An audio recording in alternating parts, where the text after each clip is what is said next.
வெள்ளத்தால் பாதிக்கப்பட்ட மக்களுக்கு தவேகா தலைவர் விஜய் பனையூர் அலுவலகத்தில் வைத்து நிவாரணம் வழங்கியதற்கு நாம் தமிழர் கட்சி தலைமை ஒருங்கிணைப்பாளர் சீமான் ஆதரவு தெரிவித்துள்ளார். திருப்பூரில் செய்தியாளர்களிடம் பேசிய அவர் பாதிக்கப்பட்ட மக்களுக்கு விஜய் உதவி செய்ததை பாராட்ட வேண்டும் என்றும் கூறினார். கொடுக்கணும்னு நினைக்கிறாரு. இப்போ என்னை மாதிரி இப்போ நான் 7-8 தேதியில் போய் களத்துக்கு போவேன். நான் ஏற்கனவே போய் நிற்பேன் மக்களோட மக்களாக. அவரால் போய் அப்படி நிற்க முடியாது, பிரச்சனை இருக்குல்ல. அவர் போய் அங்கே நின்னா பாதிக்கப்பட்ட மக்களின் கூட்டத்தை விட அவரை பார்க்கணுங்கிற கூட்டம் அதிகமாக வந்துடும். அப்புறம் அந்த பிரச்சனையை வேற சமாளிக்கணும். நீங்கள் அங்கே போய் கூட்டம் கூடி அதனால் வந்ததுன்னா பாருங்கள், அவரை பார்க்க இவ்வளோ பேர் கூட்டிட்டாங்க, அந்த பாதிக்கப்பட்ட மக்களுக்கு உரிய லெவலில் செய்ய முடியல இதெல்லாம் அப்படின்னா அதுக்கு ஒரு விமர்சனத்தை வைப்பீங்க. அதனால அவர் சரி உதவணுங்கிற எண்ணம் இருக்கு, அதுக்கு நீங்கள் பாராட்டணும். விஜய் அளித்த நிவாரணத்தை கூட மற்றவர்கள் அளிக்கவில்லை என்று சீமான் வேதனை தெரிவித்தார். ஆந்திர மாநிலம் ஸ்ரீஹரிகோட்டாவில் இருந்து நேற்று மாலை விண்ணில் ஏவப்படவிருந்த PSLV C-59 ராக்கெட் தொழில்நுட்ப கோளாறு காரணமாக இன்று மாலை ஏவப்படும் என இஸ்ரோ அறிவித்துள்ளது. சூரியனை ஆராய்வதற்காக புரோபா 3 எனும் இரட்டை செயற்கைக்கோளை ஐரோப்பிய விண்வெளி ஆய்வு நிறுவனம் வடிவமைத்துள்ளது. 550 கிலோ எடை கொண்ட புரோபா 3 செயற்கைக்கோள் சூரியனின் ஒளிவட்ட பகுதியை ஆய்வு செய்யும் வகையில் வடிவமைக்கப்பட்டுள்ளது. இதற்கான கவுண்டவுன் செவ்வாய்க்கிழமை பிற்பகல் 2:38 மணிக்கு தொடங்கிய நிலையில் நேற்று மாலை 4:08 விண்ணில் ஏவப்படவிருந்தது. இந்நிலையில் கடைசி நேரத்தில் புரோபா 3 செயற்கைக்கோளில் சிக்னல் பிரச்சினை இருப்பதை விஞ்ஞானிகள் கண்டறிந்தனர். இதை சரி செய்வதற்காக ராக்கெட்டை ஏவுவது உடனடியாக நிறுத்தி வைக்கப்பட்டது. கோளாறு சரி செய்யப்பட்டதால் இன்று மாலை 4:04 PSLV C-59 ராக்கெட் விண்ணில் ஏவப்படும் என இஸ்ரோ அறிவித்துள்ளது.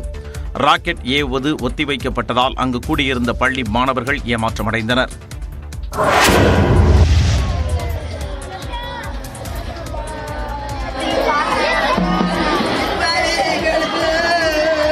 திருவண்ணாமலையில் நிலச்சரிவில் சிக்கி உயிரிழந்த 7 பேரின் உடல்கள் ஊர்வலமாக எடுத்துச் செல்லப்பட்டு தகனம் செய்யப்பட்ட துயரமான காட்சிகள்தான் இவை. திருவண்ணாமலையில் கடந்த ஞாயிற்றுக்கிழமை மாலை ஏற்பட்ட நிலச்சரிவில் ஒரே குடும்பத்தைச் சேர்ந்த தம்பதி, அவர்களின் 2 குழந்தைகள் மற்றும் பக்கத்து வீட்டு சிறுமிகள் 3 பேரும் சிக்கி உயிரிழந்தனர். 18 மணி நேர தேடுதலுக்கு பின்னர் முதலில் 5 பேரின் உடல்களும் 2 நாட்களுக்கு பிறகு ராஜ்குமார் மற்றும் சிறுமி ஒருவரின் உடல்களும் மீட்கப்பட்டன. உடற்கூராய்வுக்கு பிறகு 7 பேரின் உடல்களும் உறவினர்களிடம் ஒப்படைக்கப்பட்டன. வஉசி நகரில் 7 பேரின் உடல்களும் பொதுமக்களின் அஞ்சலிக்காக வைக்கப்பட்டன. பொதுப்பணித்துறை அமைச்சர் ஏவவேலு, மாவட்ட ஆட்சியர் பாஸ்கர பாண்டியன் உள்ளிட்டோர் இறந்தவர்களின் உடல்களுக்கு அஞ்சலி செலுத்தினர். பின்னர் 7 பேரின் உடல்களும் ஊர்வலமாக கொண்டு செல்லப்பட்டு இறுதிச் சடங்குகள் செய்யப்பட்டன. அதைத் தொடர்ந்து அவர்களின் உடல்கள் ஒரே இடத்தில் வைத்து தகனம் செய்யப்பட்டன. இந்த காட்சி காண்போரை கண் கலங்க வைத்தது.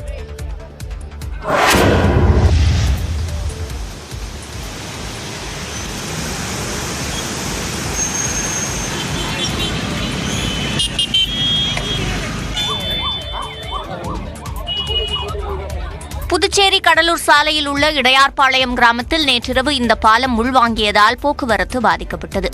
பெஞ்சல் புயல் தாக்கத்தால் கடலூர் மற்றும் புதுச்சேரி சுற்றுவட்டாரங்களில் கடந்த 3 நாட்களாக கனமழை மற்றும் வெள்ளப்பெருக்கு ஏற்பட்டது.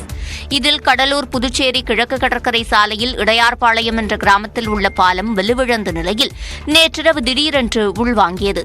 தகவல் அறிந்து நேற்றிரவே சம்பவ இடத்திற்கு விரைந்த அம்மாநில முதலமைச்சர் ரங்கசாமி பாலத்தின் சேதத்தை ஆய்வு செய்தார். சேதமடைந்த பாலம் வழியாக இருசக்கர வாகனங்கள் மட்டும் மெதுவாக செல்ல முதலில் அனுமதிக்கப்பட்டது. ஆனால் பாதுகாப்பு கருதி இடையார்பாளையம் வழியே தற்போது போக்குவரத்து முற்றிலும் நிறுத்தப்பட்டுள்ளது.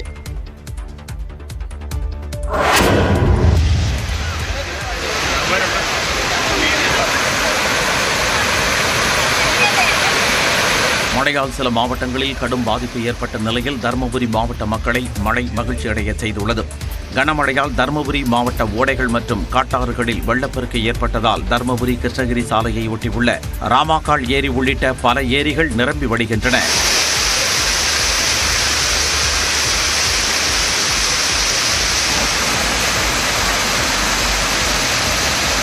ஏரியில் இருந்து வெளியேறும் உபரி நீரில் குடித்து குதூகலித்தும் மீன்பிடித்தும் அப்பகுதி மக்கள் மகிழ்ந்தனர்.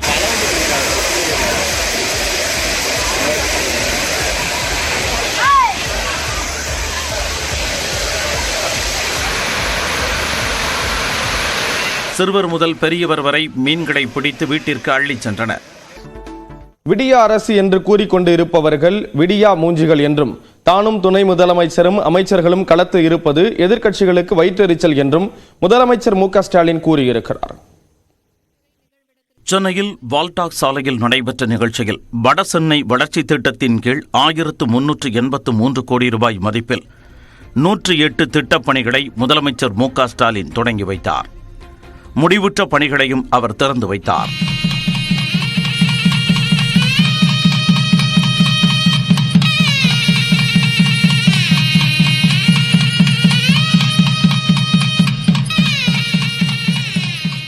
பின்னர் நிகழ்ச்சியில் பேசிய முதலமைச்சர் வெள்ளத்தில் இருந்து சென்னை மீண்டு வந்தது போல் புயல் பாதிப்பில் இருந்து மீண்டு வருவோம் என்றார். செயற்கை வெள்ளத்தால் அதிமுக ஆட்சியில் மக்களை தவிக்க விட்டதாகவும் அந்த காலமெல்லாம் தற்போது மலையேறி விட்டதாகவும் அவர் கூறினார். அவங்க வழங்கக்கூடிய நிவாரணப் பொருட்கள்ல ஸ்டிக்கர்களை ஒட்டுவாங்க. அந்த காலம்லாம் இப்ப மலையேறி போச்சு. நாம எடுத்த நடவடிக்கையால சென்னை மழை நின்ற அடுத்த நாளே மீண்டிருக்கு. மழை நின்ன உடனே நான் கொளத்தூர் தொகுதியை பார்வையிட்டப்போ அங்கிருந்த ஒரு பெரியவர் சொன்னார், முதல் முறையா தில்லை நகர், வீனஸ் நகர், செந்தில் நகர் போன்ற இடங்கள்ல வெள்ளம் வரல. நம்பி வந்தவர்களை கைவிடாத சென்னையை வளர்த்தெடுக்க மேயராக பல்வேறு திட்டங்களை உருவாக்கிய தாம் முதலமைச்சராகவும் திட்டங்களை தீட்டி வருவதாக தெரிவித்தார். சந்திக்கு வரக்கூடிய வெளிநாட்டு தூதுவர்கள் பல பேர் சொல்லுவாங்க, மறக்காம உன்னை நிச்சயமா சொல்லிட்டு போவாங்க, சென்னை சிட்டி எப்படி டெவலப் ஆனது, எப்படி டெவலப் ஆயிருக்க, இதுக்கெல்லாம் நீங்க தான் காரணம். அவங்க சொல்றதை கேட்கும் போது எனக்கு மகிழ்ச்சியா இருக்கும். தென் சென்னைக்கு நிகராக வட சென்னையும் வளர்ச்சியடைய திட்டங்கள் வகுக்கப்பட்டுள்ளதாக முதலமைச்சர் கூறினார். தொடங்கி வச்ச 8 மாசத்துல அந்த 87 பணிகள்ல 29 பணிகளை முடிச்சு இன்னைக்கு மக்களோட பயன்பாட்டுக்கு கொண்டு வந்திருக்கிறோம். தானும் துணை முதலமைச்சரும் அமைச்சர்களும் களத்தில் இருப்பது எதிர்க்கட்சிகளுக்கு வயிற்றெரிச்சல் என்றார். விடியலை தருவதுதான் உதயசூரியன்.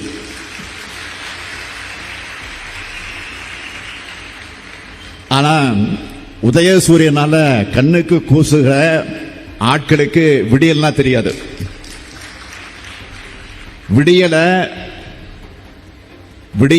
விடியாட்சின்னு சொல்லிக்கிட்டே இருப்பாங்க. தமிழ்நாட்டை படுபாதாளத்துக்கு தள்ளின அந்த விடியா மூஞ்சிகளுக்கு என்னைக்கும் விடியவே முடியாது. அது விடியவே முடியாது. அவதூறு பரப்பி ஆதாயம் தேட சிலர் மலிவான அரசியலில் ஈடுபடுகிறார்கள் என்றும் முதலமைச்சர் மு.க. ஸ்டாலின் குற்றம் சாட்டினார். தமிழகத்தின் பல்வேறு பகுதிகளிலும் பரவலாக மழை பொழிந்தது. வடகிழக்கு பருவமழை டிசம்பரில் இயல்பை விட அதிகமாக இருக்கும் என வானிலை ஆய்வு மையம் கணித்திருந்தது. இந்த நிலையில் சென்னை மற்றும் அதன் புறநகர் பகுதிகளில் பரவலாக மழை பெய்தது. சென்னை திருவொற்றியூர், ராயபுரம், காசிமேடு, வண்ணாரப்பேட்டை, தண்டையார்பேட்டை, புது வண்ணாரப்பேட்டை, வியாசர்பாடி உள்ளிட்ட பகுதிகளில் கனமழை பெய்தது. போரூர், வடசரவாக்கம், ராமாபுரம், காரப்பாக்கம், மதுரவாயல், ஆலப்பாக்கம், ஆழ்வார் திருநகர், நெற்குன்றம், கோயம்பேடு உள்ளிட்ட பகுதிகளிலும் பரவலாக மழை பெய்தது.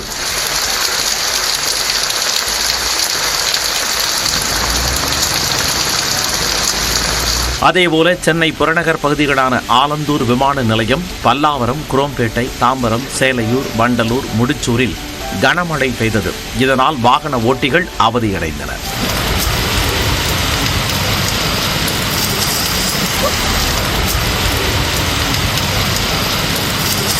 ராணிப்பேட்டை மற்றும் சுற்றுவட்டார பகுதிகளில் காற்றுடன் மழை வெளுத்து வாங்கியது.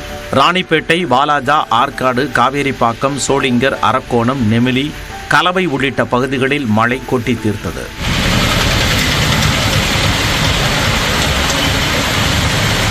திருப்பத்தூர் மாவட்டம் வாணியம்பாடி சுற்றுவட்டார பகுதிகளான பெரியப்பேட்டை, நியூ டவுன், பெருமாள்பேட்டை, நேதாஜி நகர், செட்டியப்பனூர் உள்ளிட்ட பல பகுதிகளில் கனமழை பெய்தது.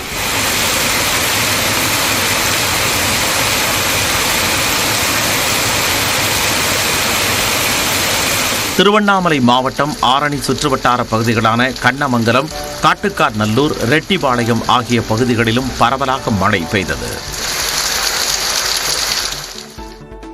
விடியா அரசு என்று கூறிக்கொண்டு இருப்பவர்கள் விடியா மூஞ்சிகள் என்றும், தானும் துணை முதலமைச்சரும் அமைச்சர்களும் களத்து இருப்பது எதிர்க்கட்சிகளுக்கு வயிற்றெரிச்சல் என்றும் முதலமைச்சர் மு.க. ஸ்டாலின் கூறியிருக்கிறார். சென்னையில் வால்டாக் சாலையில் நடைபெற்ற நிகழ்ச்சியில் வடசென்னை வளர்ச்சி திட்டத்தின் கீழ் 1383 கோடி ரூபாய் மதிப்பில் 108 திட்டப்பணிகளை முதலமைச்சர் மு.க. ஸ்டாலின் தொடங்கி வைத்தார். முடிவுற்ற பணிகளையும் அவர் திறந்து வைத்தார்.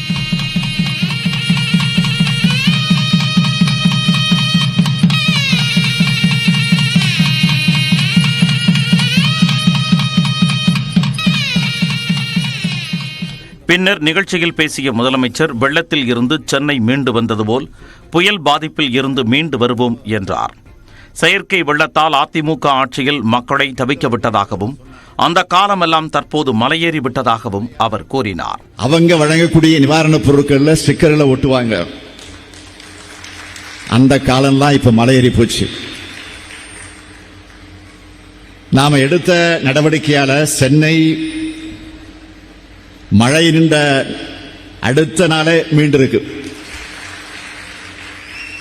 மழை நின்ன உடனே நான் கொளத்தூர் தொகுதியை பார்வையிட்டப்போ அங்கிருந்த ஒரு பெரியவர் சொன்னார், முதல் முறையா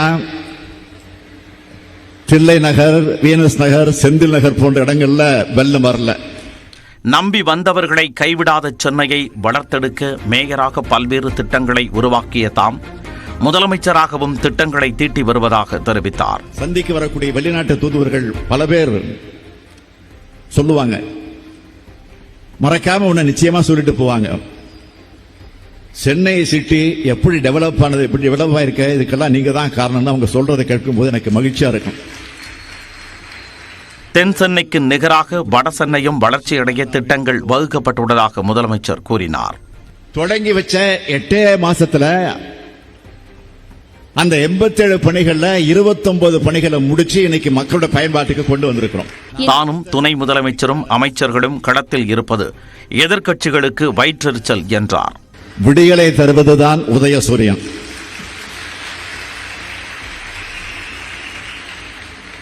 ஆனா உதயசூரியனால கண்ணுக்கு கூசுகிற ஆட்களுக்கு விடியல்னா தெரியாது.